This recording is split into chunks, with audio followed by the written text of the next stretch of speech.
Hey guys, now that I live in Southern California, I found myself spending a lot more time in the sun. I mean, it really does never rain in Southern California. So I've also been using a lot more sunscreen. And while I was standing in the aisle trying to pick out the best one the other day, I realized that back when I was a kid, we only had like 3 choices, which made me wonder what was it like when my mom was a kid, and when her mom was a kid, and when her mom was a kid, and so on and so forth. And then I remembered that sunscreen has actually been around for a long time and can be traced all the way back to the ancient Egyptians, who must have been the smartest people ever because everything seems to get traced back to them somehow. Back then, they used ingredients such as rice bran extract, lupine extract, and even jasmine to make their unique sunscreen formulas. But you know, being a golden goddess wasn't always in fashion, and meanwhile, for Cleopatra's lovers over in Rome, being pale was a status symbol, a style that continued on the continent all the way through the first Queen Elizabeth's reign, when people would coat their faces in a foundation called ceruse, which was made up of ground up white lead powder and vinegar. It may have given them a flawless complexion, but it had one problem: it was also a poison.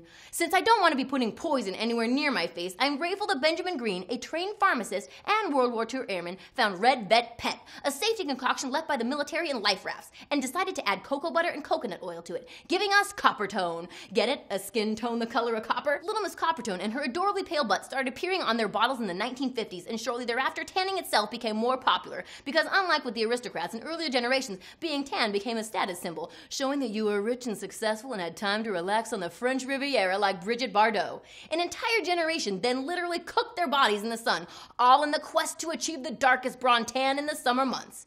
In the 70s, things got serious, and SPF, sun protection factor, was established. That little number and its formula of SPF times 20 minutes tell you how much time you can hypothetically spend in the sun before you start to feel a burn, which if you're like me is not so long. So remember guys, when you're heading out to the beach, reapply often.